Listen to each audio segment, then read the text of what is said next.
Bismillahirrahmanirrahim. Assalamualaikum warahmatullahi wabarakatuh. Alhamdulillahirabbil alamin. Assalatu wassalamu ala asyrafil anbiya'i wal mursalin wa ala alihi wa sahbihi wa man da'a bi da'watihi wal tazama bi tariqatihi wa ja'alal aqidatal islamiyatan asasan li fikratihi wa ahkama syar'iyyata miqyasan li a'malih.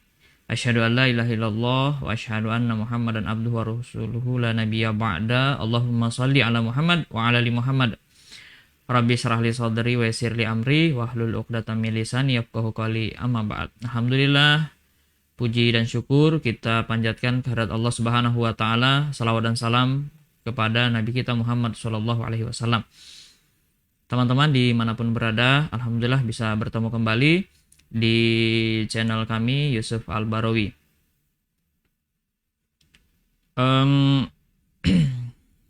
Pada kesempatan kali ini ya kita membahas tentang tema mengenal sistem pendidikan Islam. Oleh karena itu jangan kemana-mana, saksikan hingga akhir video ini, like dan share ke teman-temannya, bagikan. Teman-teman dimanapun berada, hal yang terpenting dalam hidup kita adalah salah satunya adalah pendidikan. Ya, pendidikan merupakan bagian dari hidup kita manusia. Oleh karena itu, pendidikan ini ya perlu diatur ya. Dan ternyata bagaimana nanti Islam, apakah ada aturan mengenai pendidikan ini atau seperti apa? Nah, kita nanti akan bahas, yang dimana tema kecil kita pada kesempatan kali ini adalah pengantar sistem pendidikan Islam. Oke, teman-teman dimanapun berada,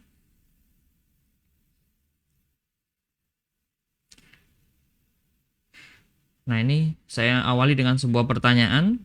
Disiplinkah orang Singapura? Kalau kita melihat salah satu negara terbersih di dunia, itu siapa? Singapura. Ya. Barangkali ya kalau teman-teman yang pernah jalan ke sana bisa melihat ya seperti itu. Kemudian orang-orangnya pada disiplin ya, konon katanya seperti itu ya. Ya. Kenapa mereka disiplin? Ternyata apa yang terjadi pada mereka? Mereka itu ternyata punya sistem untuk membersihkan negara mereka atau kota mereka.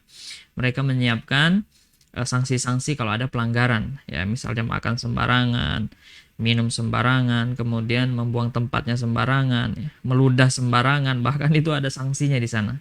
Konon katanya seperti itu ya, dan saya baca-baca di berbagai referensi memang seperti itu ternyata.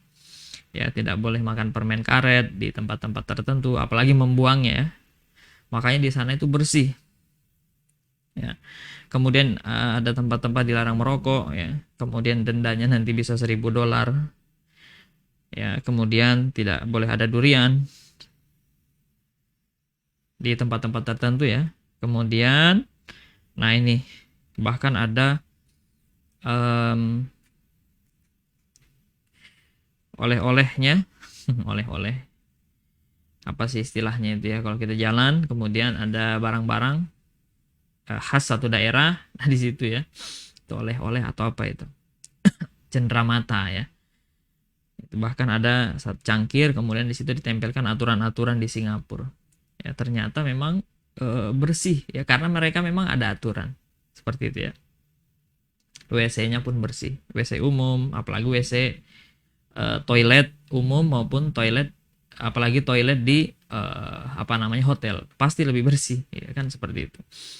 Kemudian sekarang orang Singapura pindah ke Indonesia, kira-kira sedisiplin di negaranya tidak? Jawab sendiri ya. Itulah pentingnya sistem ya.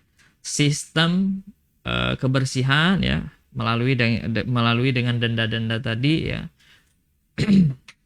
akhirnya membuat mereka, orang-orang Singapura itu disiplin seperti itu. Di tempat kita seperti itu tidak?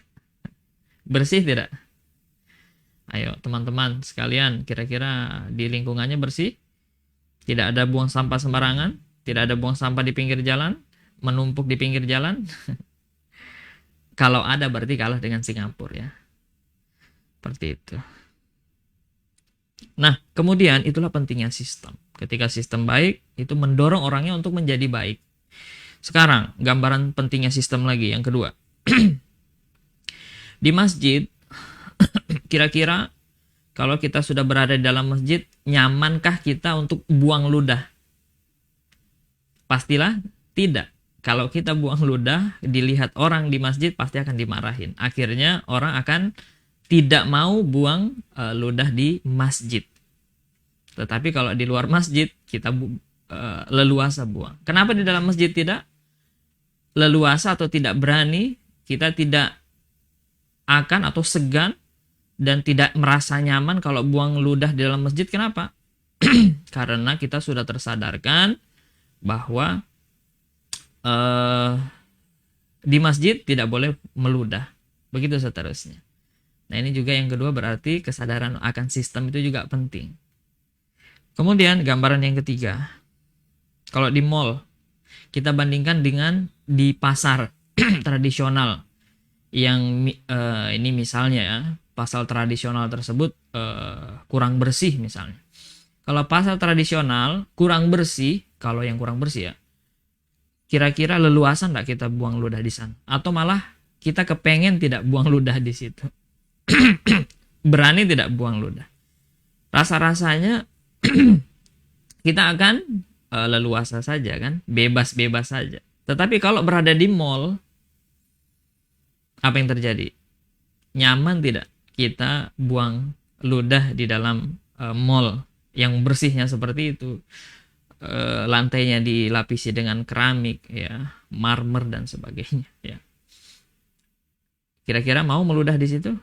Rasa-rasanya kita akan segan. Kenapa? Itulah pentingnya sistem. Gambarannya seperti itu.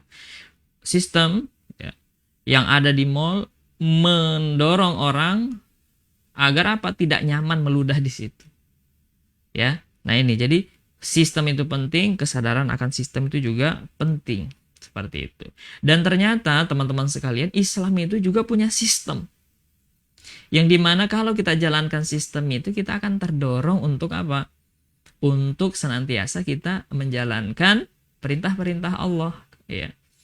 Sistem itu kan ada pelaksananya, kemudian ada sistem sanksinya, dan ada sistem rewardnya.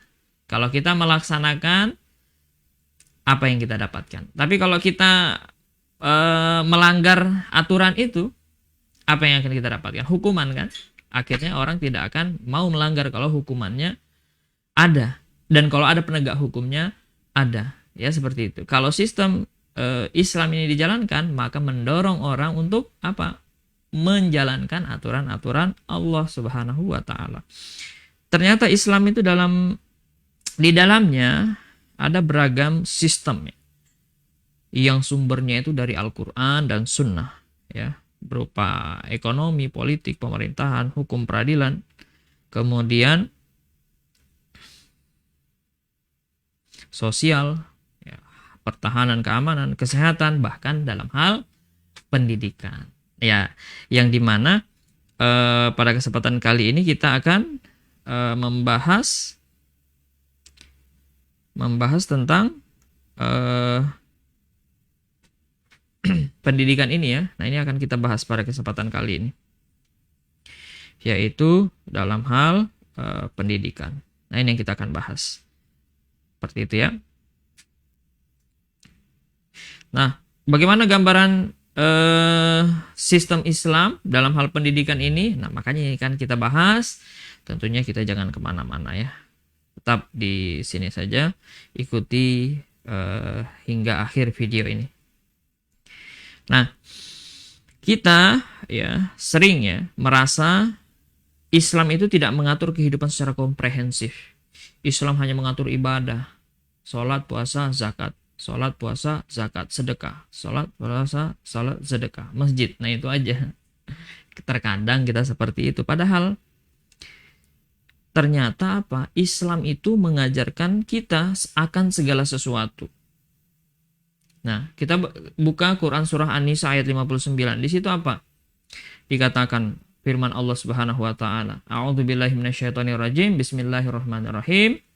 Ya ayyuhalladzina amanu atiullaha wa atiur rasul wa ulil amri minkum fa in tanaza'tum fi syai'in farudduhu ilallah war rasul. Artinya sebagaimana yang tertera di sini, hai orang-orang yang beriman. Hai orang-orang yang beriman, taatilah Allah, taatilah Rasul. Atiullaha wa atiur Rasul. Wa ulil amri minkum.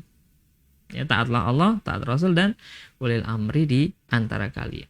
Ya, ulama tafsir mengatakan mengapa ada di depan Allah, di depan Rasul ada kata atiu, taatilah. Nah, ini artinya adalah bahwa dalam menurut ahli tafsir, bahwa kalau ada kata atiu di depan, maka itu maksudnya adalah ketaatan kepada Allah dan Rasul itu mutlak, harus tanpa ada kecuali. Akan tetapi untuk ulil amri tidak ada kata frase atiu di depannya. Itu maksudnya apa? Dia tidak mutlak, dia ada syarat-syaratnya. Apa syaratnya? Ulil amri minkum. Minkum itu apa? Di antara kamu, di antara kalian. Yang mana? Yang diseru di awal tadi, hai orang-orang yang beriman. Di antara kalian, orang-orang yang beriman maksudnya. Kalau dia beriman, ya dia mengimani Allah, Rasul, kemudian dia menaati aturan-aturan Allah, aturan Rasul, maka pemimpin yang seperti ini yang harus ditaati. Kalau mereka tidak menjalankan aturan Allah, apa yang kita lakukan? Yang kita lakukan adalah mengingatkan. Seperti itu. Mengingatkan. Gitu ya. Nah itu. Kemudian kata Allah, fa in tanaza'tum fi syai'in farudduhu ilallah wa rasul. Apabila kamu berlainan pendapat tentang syai'in. Syai'in di situ maksudnya adalah segala sesuatu. Atau kalau kita baca di terjemah sesuatu. Ya, akan tetapi kalau kita pelajari dari sisi bahasa Arab itu segala sesuatu maksudnya. Ya, kalau dalam bahasa Arab ya, kata itu dibagi ada isim, fi'il, huruf. Ada isim, fi'il, huruf. Adapun isim ya, kalau kita lihat dari sisi khususnya, kata bahasa Arab itu, isim dalam bahasa Arab itu dibagi dua, ada isim ma'rifat, ada isim nakiroh. Ya. Kalau isim ma'rifat khusus dia, isim nakiroh umum. Ya. Dan para ahli nahu, ulama ahli nahu membagi yang nakiroh ini, yang umum ini itu ada tingkatan-tingkatannya. Ada adnan nakiroh, asatan nakiroh, kemudian ada a'lan nakiroh. Syai'in dalam ayat ini itu masuk kepada tingkatan yang tertinggi, a'lan nakiroh. Nah ini dari sisi ilmu nahunya ya, ilmu tentang katanya di dalam bahasa Arab. Yang artinya apa? Segala sesuatu. Artinya segala sesuatu itu kalau kita ada berlainan pendapat, kembalikanlah apa? Segala sesuatu itu kepada Allah, kepada Rasul. Kepada Allah itu maksudnya Al-Quran, kepada Rasul itu maksudnya sunnahnya. Sunnah itu apa? Jalan yang ditunjukkan oleh Rasulullah Shallallahu Alaihi Wasallam. Nah, artinya apa? Ya, Al-Quran dan Sunnah, hadis-hadis Rasulullah Shallallahu Alaihi Wasallam itu mencakup segala sesuatu. Sehingganya permasalahan apa saja itu bisa kita kembalikan kepada sumber itu tadi, kepada Islam itu tadi. Artinya Islam itu mengatur segala sesuatu. Segala sesuatu apa dalam kehidupan kita. Ini maksud daripada ayat ini. Seperti itu. Dalam hal kehidupan kita pribadi dan sebagai kemudian dalam kita bermasyarakat, berkeluarga ya.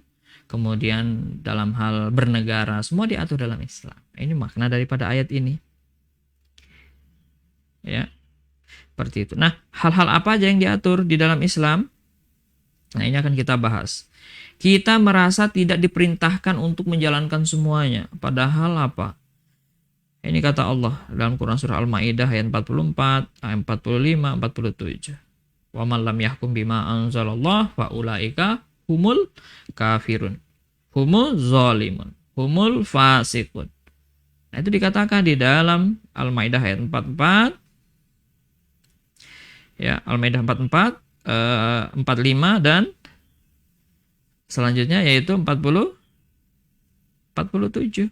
Nah, di situ dikatakan, kalau kamu tidak memutuskan menurut hukum yang diturunkan oleh Allah, maka bisa jadi kamu kafir, bisa jadi kamu zolim, bisa jadi kamu fasik. Nah, uzubillah, mudah-mudahan kita tidak termasuk di sini ya. Seperti itu. Tergantung nanti pelanggarannya. Ada saat-saat tertentu nanti bisa tergolong kafir, bisa tergolong zolim, bisa tergolong fasik. Tergantung nanti jenis dia pelanggarannya seperti itu. Teman-teman dimanapun berada, oke, selanjutnya perintah menjalankan Islam secara menyeluruh itu ada ayatnya di dalam Al-Quran, ada perintahnya, yaitu Al-Baqarah 208. Ya ayyuhalladzina amanu udkhulu fis-silmi kafah. Udkhulu fis-silmi kafah. Itu di dalam Al-Quran dikatakan. Wala tatabi'u khutuwati syaitan. Nah, kemudian hai orang yang beriman, kata Allah, masuklah Islam secara kafah. Kafah itu apa? Menyeluruh, keseluruhan ya. Jadi harus keseluruhan kita masuk ke dalam Islam. Kenapa? Ada perintahnya ya, dalam bentuk fi'il amr lagi ya. Udkhul, masuklah, ada waw alif di depannya, itu maksudnya kalian, kamu sekalian. Yang diseru di situ adalah antum semuanya ya. Kalau sudah antum di situ, kalau dalam Al-Quran ya laki-laki perempuan semuanya seperti itu. Masuklah secara keseluruhan. Ini perintah dari Allah. Semuanya kita harus masuk dalam seluruh aspek kehidupan. Ini ya perintah-perintah di dalam Al-Quran. Kemudian kalau sistem Islam diterapkan, bagaimana dengan non-Muslim? Tadi kan katanya harus masuk Islam secara kafah, secara menyeluruh. Kemudian dengan non-Muslim seperti apa? Bagaimana dengan mereka? Jangan khawatir, sudah dijamin oleh Allah. Quran surah Al-Anbiya ayat 107. Ya kan? Dan tiadalah kami mengutus kamu melainkan menjadi rahmat bagi semesta alam. Wa ma arsalnaka illa rahmatan lil alamin. Al-Anbiya ayat 107. Ya. Artinya apa? Allah menjamin Islam itu diturunkan untuk apa? Merahmati seluruh alam, seluruh manusia. Bahkan kata para ulama, seluruh makhluk-makhluk yang lain semua dinaungi oleh Islam. Kenapa? Kalau orang menerapkan Islam, apa yang terjadi? Ada rahmah. Ya. Orang Islam itu senantiasa diperintahkan untuk berbuat baik kepada siapa saja, Muslim maupun non-Muslim. Islam mengajarkan agar kita apa? Melindungi semuanya. Tidak boleh merusak sembarangan, tidak boleh merusak alam. Ya kan?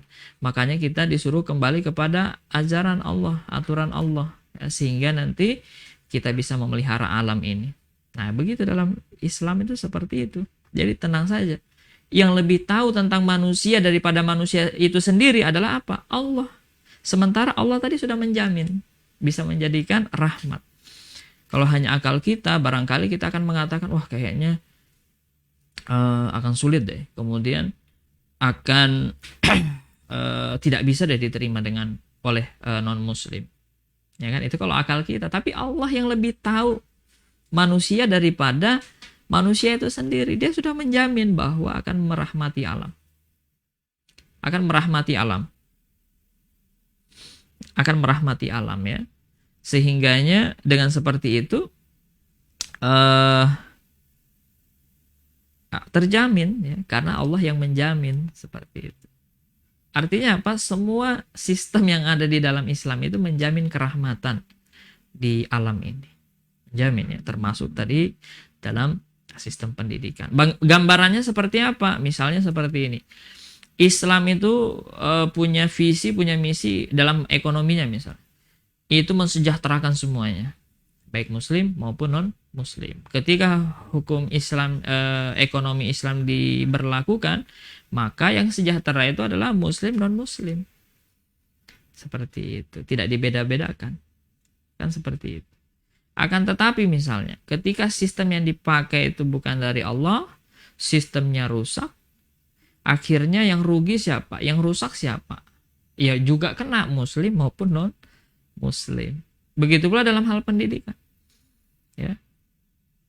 Islam punya seperangkat aturan dalam hal pendidikan, yang dimana aturan ini kalau dijalankan itu akan menghasilkan output pendidikan yang baik, ya, baik dia muslim maupun non muslim, seperti itu. Nah, begitupun sebaliknya, kalau sistem pendidikan misalnya tidak dari Islam, kemudian sistem itu rusak dan merusak, yang rusak siapa? Muslim juga non muslim. Seperti itu ya gambarannya. Begitu pula sistem-sistem yang lain, Islam itu menjamin, ya, dalam hal muamalah ini semua diatur untuk muslim maupun non muslim. Walaupun memang ada bagian-bagian dari Islam itu tidak boleh diikuti oleh muslim, non muslim, sorry. Ya, misal dalam hal ibadah, ya kita sendiri, lakum dinukum waliyadin, dalam hal keimanan, lakum dinukum waliyadin. Tapi dalam hal muamalah, dalam sistem pendidikan, ekonomi, nah itu juga nanti diberlakukan untuk semuanya. Ya kan, seperti itu, dan semuanya akan sejahtera. Kemudian ada nggak faktanya, buktinya? Ada. Di zaman Nabi saja itu ada. Di zaman Nabi itu bukan hanya Islam, ya, ketika di Madinah, ya, kemudian di Makkah sudah Islam menyebar di sana, kemudian ada daulah tegak di sana, semuanya hidup, baik dia Yahudi, Nasrani, Majusi, semuanya hidup bersama Islam, berdampingan, semuanya diayomi, diriayah oleh Rasulullah. Begitu juga zaman para sahabat. Kemudian di zaman khalifah selanjutnya, di masa Umayyah, Abbasiyah, di masa Utsmaniyah, non muslim juga dilindungin, seperti itu. Ya, ketika misalnya ada penyerangan ke Mesir oleh bangsa lain, ya, ketika itu di Mesir yang berkuasa di bawah naungan Islam. Ya, ketika ada bangsa yang menyerang, justru apa? Orang-orang Kristen Koptik yang ada di Mesir itu ikut membantu, ya, orang Islam untuk apa? Mengatasi serangan tadi. Seperti itu. Kemudian ketika pembebasan kota Konstantinopel yang dilakukan oleh Muhammad Al-Fatih. Ketika Muhammad Al-Fatih masuk, ya, ke Konstantinopel, ketika dibebaskan, ya, ketika itu kaum gerejawan itu mengira mereka akan dibunuh oleh Muhammad Al-Fatih dan pasukannya. Akan tetapi apa? Tidak. Justru pada saat itu mereka dilindungi. Bahkan mereka beribadah dengan tenang pada saat itu. Sehingga membuat mereka menyerahkan kunci kota mereka ke Muhammad Al-Fatih pada saat itu. Nah, itu Islam itu seperti itu, ya. Merahmati, menaungi, bukan merusak. Bukan menghabisi, tidak. Lihat di Spanyol. Di Spanyol itu terkenal dengan 3 agama. Yahudi, Nasrani, Islam. Ketika Islam berkuasa selama ratusan tahun, ya, 700 tahun lebih di Spanyol, tidak terjadi apa-apa. Malah ada hidup berdampingan dengan baik, walaupun pada saat itu yang dipakai sistem Islam. Ya, seperti itu. Teman-teman dimanapun berada, nah ini deh kita belajar sejarah, ya, sejarah peradaban Islam. Nah, itu kan kita lihat di masa kegemilangan Islam. Karena di dalam Islam punya prinsip seperti itu. Lakum dinukum waliyadin, dan juga la ikraha fiddin. Tidak ada paksaan dalam beragama. Seperti itu, ya. Dan sistem di dalam Islam itu mengatur semuanya, muslim maupun non muslim. Ketika sejahtera, yang sejahtera yang muslim non muslim juga. Nah, gitu dalam Islam, ya. Itu baru gambaran ringkasnya. Ya, kalau kita bahas lebih detail lagi, insya Allah nanti, ya, dari sisi pendidikannya.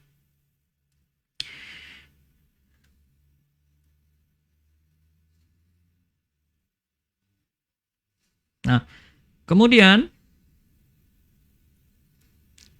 kita juga terkadang apa? Terlalu terlena pada sistem dari barat. Ya. Ya, dari Eropa, Amerika. Padahal sebenarnya apa?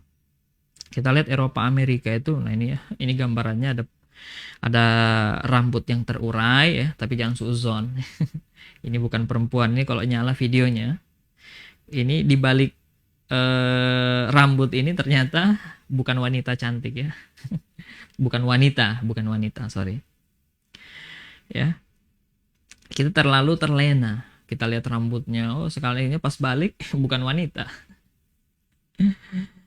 Itu gambarannya. Kita terlalu terlena pada sistem barat sehingga apa-apa yuk ikuti Eropa, ikuti Amerika dan seterusnya. Mereka punya sistem yang baik dalam hal teknologi. Kita terlalu terkesima. Akhirnya kita jatuh ke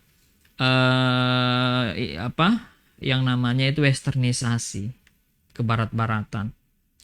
Semua di westernisasi ya, dalam hal food, fashion, fun, kemudian dalam pendidikan kita dan seterusnya. Padahal kita nanti punya apa? Punya faktor ya, punya daya dorong, daya dukung dari dalam diri kita sendiri. Yaitu apa? Dari Islam. Dari Islam. Ya, yang dimana Islam digali dari Al-Quran Sunnah dan ijtihadnya para ulama. Ya.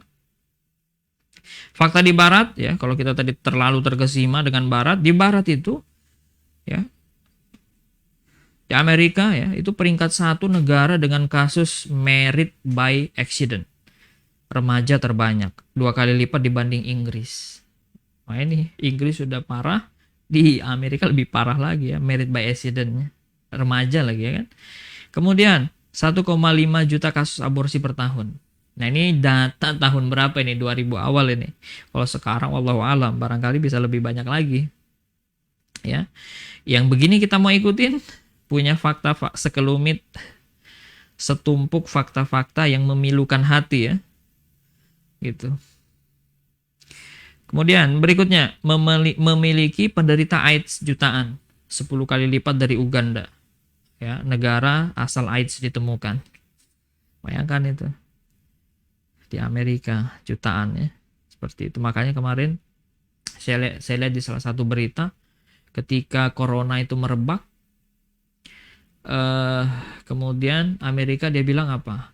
Cina harus bertanggung jawab ya dengan tersebarnya virus corona ke dunia.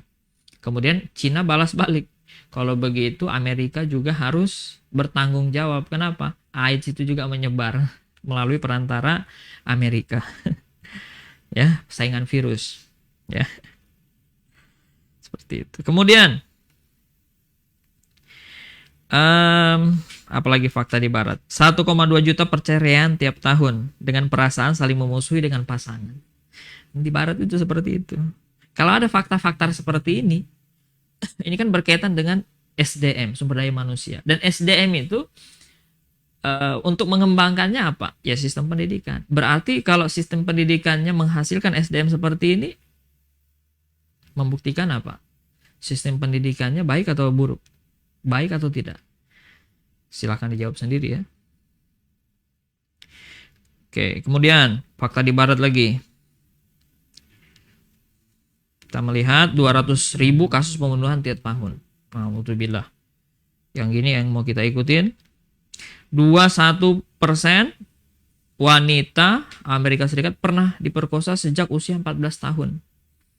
Nah, yang begini mau kita ikutin sistemnya. Ya. Nah, makanya Allah mengingatkan kita di dalam Al-Quran. Afa hukmal jahiliyati yabgun wa man ahsanu minallahi hukmal liqaumi yuqinun. Apakah hukum jahiliyah yang mereka kehendaki dan hukum siapakah yang lebih baik daripada hukum Allah? Bagi orang-orang yang yakin. Al-Maidah ayat 40, Al-Maidah ayat 50.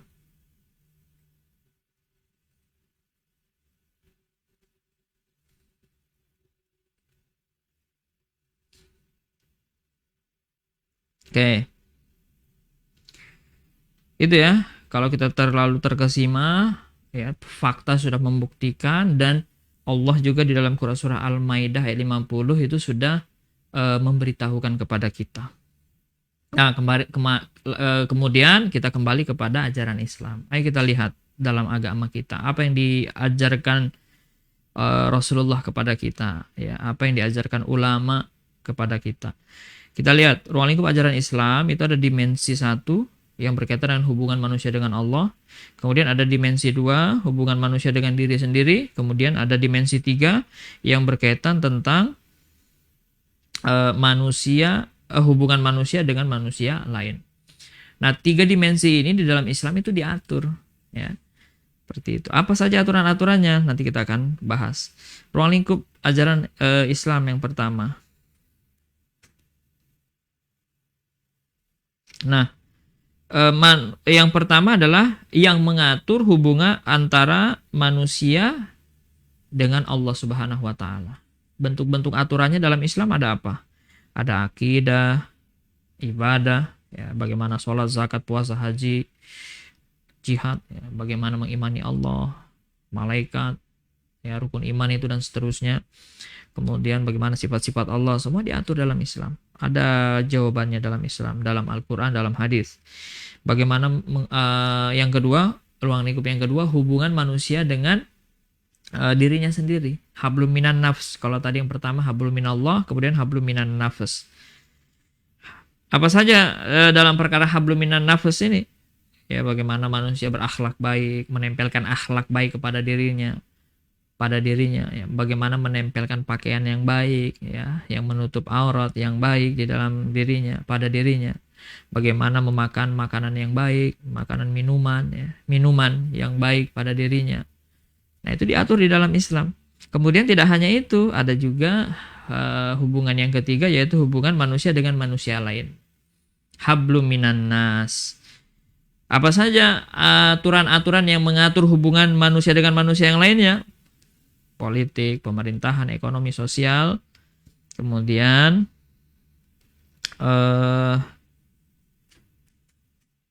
pendidikan. Nah, ini masuk ke pendidikan, kemudian peradilan dan lain sebagainya. Nah, ini yang mengatur antara hubungan manusia dengan manusia yang lain. Ketika berjual beli, berekonomi, antara penguasa dengan rakyatnya, rakyat dengan penguasanya, semua diatur dalam Islam, ya kan? Bagaimana pendidikan, guru dengan murid, bagaimana nanti kebijakan pemerintah dalam hal pendidikan, dalam Islam diatur seperti itu. Kemudian dalam kategori lain, ruang lingkup ajaran Islam, ya, ini berdasarkan subjeknya, individu. Ada hal-hal yang subjeknya dalam Islam itu, subjek pelaksananya adalah individu. Apa contohnya? Dalam hal sholat, puasa, zakat, haji, dakwah. Nah, itu kan kita bisa sendiri. Sholat bisa sendiri, puasa bisa sendiri, zakat bisa, haji, dakwah bisa sendiri. Bahkan tanpa ada negara pun kita bisa, ya.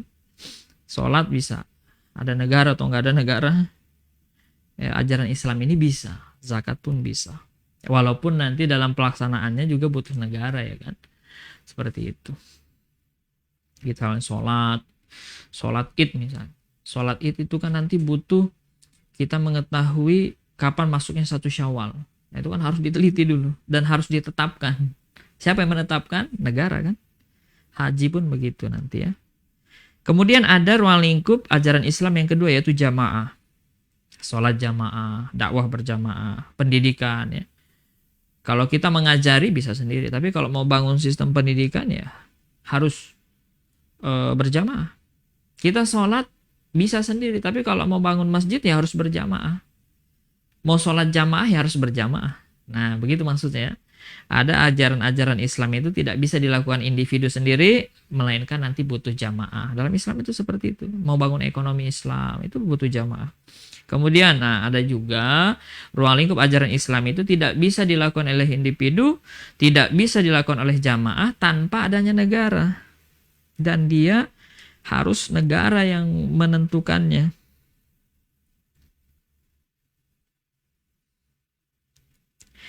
Nah, misalnya menegakkan sistem pemerintahan, politik, ekonomi, kesehatan, pertahanan, keamanan, militer, hukum peradilan, sosial, pendidikan dan sebagainya. Nah, ini harus Islam, harus negara. Ya, seperti itu. Makanya di dalam Islam misalnya ayat ya ayyuhalladzina amanu kutiba alaikumul kisos. Melakukan kisos. Orang yang dibunuh itu balasan orang yang membunuh itu dibunuh, kisos dalam Islam. Tapi yang membunuh di situ ya bukan kita, bukan individu, bukan jamaah, bukan NU, bukan Muhammadiyah. Ya. Akan tetapi ya dalam hal ini adalah sistem peradilan nanti yang memutuskan. Kemudian nanti kalau dia diputuskan bersalah, ya ada saksinya, kemudian memang betul-betul bersalah berdasarkan pengakuan saksi dan sebagainya itu. Nah, yang memutuskan itu siapa? Penegak hukum yang ditunjuk oleh negara. Nah, jadi ada bagian-bagian ajaran Islam itu juga mengharuskan negara yang menerapkan, bukan jamaah, bukan individu ya. Jadi kalau ketika kita mengatakan kafah menyeluruh itu seperti itu. Ya, ada hal-hal ajaran Islam itu yang tidak bisa tegak kalau tidak ada negara, ya seperti itu. Ya ini tadi, pemerintahan, politik, hukum, militer, pendidikan yang Islami dan seterusnya. Dalam hal pendidikan misalnya, sekarang ini sekolah Islam ada, tapi sistem pendidikan Islam tidak akan bisa tegak kalau bukan negara yang menetapkannya. Nanti kita akan bicarakan lebih dalam mengenai sistem pendidikan Islam. Oke, ini gambaran ringkasnya kalau kita membandingkan antara ideologi sosialisme dan kapitalisme dengan apa? Dinul Islam. Oke, kalau materialisme, sosialisme, komunisme itu seperti ini. Ya. Dari mana kehidupan ini berasal? Apa jawabnya filsafat atau ideologi materialisme? Kemudian, untuk apa manusia ini hidup di dunia ini? Untuk apa? Apa tujuannya? Kemudian, setelah mati akan kemana? Orang yang akidahnya ya, materialisme, ya, dia akan mengatakan bahwa kehidupan ini ya dari materi. Tidak ada Tuhan di situ, karena Tuhan itu tidak kelihatan, berarti bukan materi. Nah, seperti itu menurut orang-orang materialisme ya. Dari materi ke materi. Manusia ya berarti berubah. Kalau ada manusia berarti dahulunya manusia itu tidak ada. Keberadaan manusia itu nanti dari apa? Perubahan materi satu ke materi yang lain, yang kita kenal dengan teori evolusi itu. Ya. Kemudian pencipta itu tidak ada. Karena dalam alam pikiran mereka pencipta, Tuhan itu tidak ada. Makanya dia harus berupaya keras ya, membuat teori bagaimana kehidupan itu ada tanpa ada campur tangan Tuhan pencipta. Seperti itu. Nah, lahirlah ini bahwa manusia itu dari alam ini, manusia, makhluk yang ada di alam itu asalnya dari satu materi berubah ke materi yang lain. Gambarannya kalau ada es batu itu dari mana? Ya dari air. Yang didinginkan kemudian dia membeku. Kemudian air dari mana? Ya, air nanti dari apa? Dari uap air, dari H2O. Hidrogen dan oksigen, lahirlah yang namanya air. Begitu seterusnya. Mereka akan senantiasa mencari materi apa sebelum ada materi yang lain. Jadi gambarannya orang-orang yang berakidah, berpemahaman materialisme. Kalau Tuhan tidak ada, berarti untuk apa hidupnya? Berarti apa? Tuhan nggak ada, untuk bebas saja dong, ya kan? Tergantung manusianya. Kemudian akan kemana? Ya, Tuhan tidak ada, hidup untuk bebas. Hisab juga tidak ada. Neraka, surga itu, pahala, dosa itu bukan materi, berarti tidak ada. Itu hanya hayalan. Itu menurut mereka. Ya, akan kemana? Ya sudah, begitu mati, karena tadi pahamannya hanya tentang materi, ketika mati jadi materi lain, selesai sudah. Jadi debu, jadi tulang, dimakan oleh pengurai, selesailah hidupnya. Sampai di situ aja. Ya. Makanya kalau kita lihat pemikiran-pemikiran orang-orang yang berfilsafat materialisme ini, yang berakidah materialisme ya, Nietzsche ya. Kemudian dia mengatakan Tuhan telah mati ya. Kemudian tokoh-tokoh komunisme yang lain mengatakan religion is the opium of the people. Ya, agama itu candu dalam kehidupan, ya. Seperti itu, candu dia, opium. Seperti itu. Nah, material yang menjadi landasan materialisme ini negara mana saja? Uni Soviet, Rusia. Yang dulu besar kemudian jadi hancur ya tahun 94 ya. Seperti itu. Nah, ini ya materialisme, di mana materialisme ini adalah produk akal manusia, produk akal. Lanjut. Kapitalisme. Apa pandangan kapitalisme? Kalau tadi materialisme dari materi, kalau kapitalisme ini ketika dia meneliti alam semesta, dia katakan apa? Mustahil alam semesta ini ada kalau tidak ada keterlibatan pencipta. Kenapa? Karena tidak masuk akal gitu kalau tidak ada pencipta. Karena alam semesta ini tercipta dengan hal yang sangat luar biasa, yang mereka sebut dengan keajaiban, miracle. Ya pasti ada Tuhan di situ. Cuma dalam kapitalisme ini, sekularisme kapitalisme ya, dia mengatakan ya udah Tuhannya terserah saja. Ya. Semua Tuhan sama, sederajat, agama sama benarnya, sama-sama masuk surga. Nah, ini orang-orang sekuler itu seperti itu ya. Kemudian Tuhan itu apa? God is watchmaker. Tuhan itu sekedar sebagai pembuat jam. Ya. Gitu. Artinya apa? Ya hidup tetap untuk bebas. Tuhan itu tugasnya sekedar untuk menciptakan. Tetapi dalam kehidupannya Tuhan tidak perlu ngatur-ngatur kehidupan manusia. Nah, ini pemahaman orang-orang yang berpemahaman sekularisme, kapitalisme. Kemudian, kalau begitu akan kemana setelah dunia? Ya sudah, masuk surga.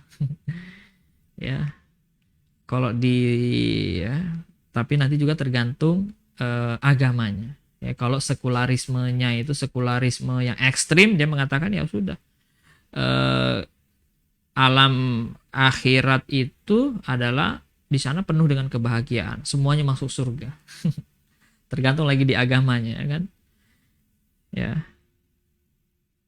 Seperti itu. Kalau yang sekularismenya middle tadi, masih mempautkan agama di situ. Tergantung nanti ya, surga neraka ada, terserahlah, begitulah kira-kira. Menurut paham kapitalisme, yang dimana sekularisme kapitalisme ini juga produk akal manusia. Siapa yang menerapkan ini? Penerapnya itu adalah lanjut. Oh ya, sekarang ini Eropa, Amerika, Jepang, Inggris, mereka semuanya memakai yang namanya sistem ini dan lain-lain. Sebagian besar negara yang ada saat ini menggunakan ini, sekularisme, kapitalisme ya. Pertanyaannya kemudian, kita terpengaruh enggak? Seperti itu enggak pemahaman? Bahwa agama itu nggak usah ngatur-ngatur kehidupan, walaupun kita percaya Tuhan ya. Seperti itu. Atau misalnya percaya Tuhan, ya udah kita sekedar untuk ibadah saja. Dalam hal sosial, ekonomi, pendidikan, dan seterusnya, nggak usah lah bawa agama. Bawa agama. Kalau ada pemikiran seperti itu, berarti tadi sudah terpengaruh virus-virus sekularisme tadi. Nah, seperti itu. Lanjut. Kemudian, nah ini sekedar pengantar saja. Bagaimana Islam itu menjawab bahwa bagaimana? Manusia dari mana? Ya dari Allah. Semua kalau kita lihat fakta-fakta yang ada di alam semesta itu mustahil sesuatu itu ada tanpa ada pencipta. Ya, saya sering mencontohkan kalau kepada murid-murid saya, contohlah kue kelepon lah, anggaplah. Kelepon yang sesederhana itu saja itu ada yang menciptakan. Apalagi alam semesta yang luar biasa ini. Makanya kata Allah di dalam Al-Quran digambarkan dengan begitu cantik.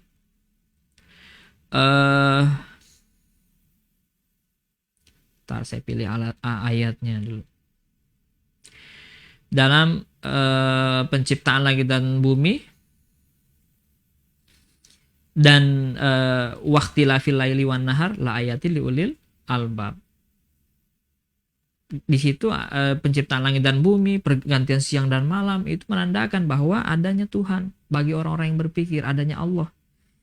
Semua ini asalnya dari Allah. Kemudian Allah bukan sekedar menciptakan, tetapi Allah juga menurunkan aturan. Sehingganya ketika kita hidup di dunia ini, Allah perintahkan kita untuk apa? Beribadah. Wa ma khalaqtul jinna wal insa illa liya'budun. Kita diperintah Allah untuk beribadah kepadanya. Kita tunduk kepada Allah, menerapkan semua aturan Allah, termasuk dalam hal sistem-sistem tadi. Kemudian setelah mati akan kemana? Di next saja. Ya. Akan kemana? Ya. Di dalam Islam keyakinan kita ada hisab. Ya, kalau kita melaksanakan sesuai aturan Allah, pahala, surga. Tetapi kalau tidak sesuai dengan aturan Allah, maksiat, ya, kemudian kita akan mendapatkan dosa dan nanti ujung-ujungnya masuk neraka. Seperti itu dalam Islam. Makanya ada hisab. Makanya ketika kita hidup di bumi harus ibadah. Berhati-hati kita dalam kehidupan, menerapkan semua aturan-aturan Allah, sehingganya nanti Allah membalas kita dengan apa? Balasan surganya. Kan begitu di dalam Islam. Beda tadi dengan sekularisme, kapitalisme, kemudian dengan materialisme, sosialisme, komunisme. Yang dimana dua itu tadi produk akal manusia, kalau Islam dari wahyu Allah Subhanahu wa ta'ala. Ini perbandingannya dari sisi akidahnya, ideologinya. Seperti itu. Nah, kemudian kalau dari sisi pendidikannya seperti apa? Ini gambaran saja dulu ya. Teman-teman dimanapun berada, kalau misalnya nih itu ada perbedaannya. Kalau dalam hal pembiayaan pendidikan misalnya, kalau di dalam kapitalisme itu kekayaan alam itu dikelola oleh swasta atau individu. Kemudian karena seperti itu biaya pendidikan itu diserahkan kepada konsumen pendidikan. Konsumen pendidikan. Kemudian karena tadi biaya pendidikan diserahkan pada konsumen pendidikan, maka yang terjadi apa? Pendidikan mahal. Ya, seperti itu. Walaupun ya kadang-kadang berkualitas, kadang-kadang juga tidak berkualitas. Seperti itu ya. Kemudian kalau dalam Islam bagaimana paradigmanya? Kalau di dalam Islam, ya, faktor-faktor produksi itu yang merupakan nanti sumber-sumber keuangan negara, menurut Islam kekayaan alam itu nanti dikelola oleh negara. Ya. Kemudian setelah dikelola oleh negara, mendapatkan dana-dana itu, sumber-sumber dana, dana-dana itu nanti diperuntukkan untuk apa? Untuk pembiayaan, ya, sistem ekonomi, pembiayaan sistem pendidikan juga ya seperti itu. Sehingganya di dalam Islam itu biaya pendidikan diserahkan pada siapa? Negara sebagai penyelenggara pendidikan. Ya, jadi negara semua serahkan. Kemudian dalam Islam itu juga ya, pendidikan itu murah dan berkualitas. Ada orang mengatakan ada harga, ada kualitas. Itu kalau paradigmanya ekonomi, yang maunya untung rugi ya kan. Ada kualitas, ada harga, ada kualitas. Tapi kalau di dalam Islam, justru kualitas itu harus. Yang kedua juga meriayah masyarakat juga harus. Jadi semuanya harus terjangkau oleh masyarakat ya. Karena di dalam Islam itu pemimpin, penguasa itu akan dimintai pertanggungjawaban oleh Allah. Kalau nanti ada pendidikan, ya, sistem kesehatan dan sebagainya itu tidak terjangkau oleh masyarakat, itu akan dimintai pertanggungjawaban ini. Al-imamu ra'in wa mas'ulun an ra'iyatih. Di dalam hadis itu dikatakan seperti itu. Pemimpin itu adalah penanggung jawab yang nanti apa? Penanggung jawab semua orang-orang yang berada di bawahnya, yang dia riayah. Makanya ada kata rakyat kan, rakyat itu dari kata riayah. Dan semua nanti akan dimintai pertanggungjawaban oleh Allah kalau nanti ada fasilitas-fasilitas negara tertentu tidak terjangkau oleh masyarakat. Nah, begitu ya paradigmanya dalam Islam itu seperti itu. Setiap segala sesuatu ada muatan akidahnya. Ya, bukan hanya muatan untung rugi, tetapi ada muatan akidahnya di situ. Ketika menjalankan pemerintahan, menjalankan pendidikan, menjalankan ekonomi, pelayanan kepada masyarakat, semua ada nanti Di situ muatan-muatan akidahnya. Ujung-ujungnya nanti ridho Allah, pahala, dosa, surga, neraka, dan seterusnya. Begitu. Sehingganya nanti orang-orang itu terdorong dengan sistem ini, terdorong untuk apa? Semuanya itu menaati aturan-aturan Allah Subhanahu wa taala. Nah, ini gambaran sedikit mengenai sistem pendidikan Islam. Ya, ini baru pengantar saja. Ya, dari awal video sampai akhir tadi yang ingin saya sampaikan ya, pada intinya adalah bahwa sistem itu penting dan Islam itu punya sistem ekonomi, pemerintahan ya. Ya, di awal tadi maunya sistem ibadah, sistem akidah ya, termasuk dalam sistem pendidikan. Itu punya ya, seperti itu. Dan sistem pendidikan Islam ini berbeda dengan sistem-sistem yang lainnya ya, di mana Islam itu punya yang namanya konsepnya, punya juga sistem untuk menjalankan konsep tersebut. Begitu pula yang lain, kapitalisme, sosialisme, mereka juga punya konsep sendiri yang dirumuskan oleh akal-akal manusia ya. Kemudian punya sistem untuk menjalankan konsep tersebut. Itu kapitalisme, sosialisme yang merupakan produk akal manusia tadi. Di dalam Islam yang merupakan dari wahyu Allah Subhanahu wa taala, begitu juga punya konsep sendiri dan punya sistem untuk menjalankan konsep tersebut. Oke, saya kira itu. Insya Allah kita ketemu di lain kesempatan membahas masalah sistem pendidikan Islam ini. Mudah-mudahan kita semakin paham, semakin mendekatkan kita kepada Allah, dan semakin kita paham aturan-aturan yang diturunkan Allah Subhanahu wa taala kepada kita. Amin ya rabbal alamin. Mudah-mudahan ada manfaatnya. Sekian dari saya. Adapun kalau ada komentar, pertanyaan dan sebagainya, insya Allah nanti kami akan menjawabnya. Sekian, subhanakallahumma wabihamdika, asyhadu an la ilaha illa anta, astaghfiruka wa atubu ilaik, wabillahi taufiq wal hidayah. Wassalamualaikum warahmatullahi wabarakatuh.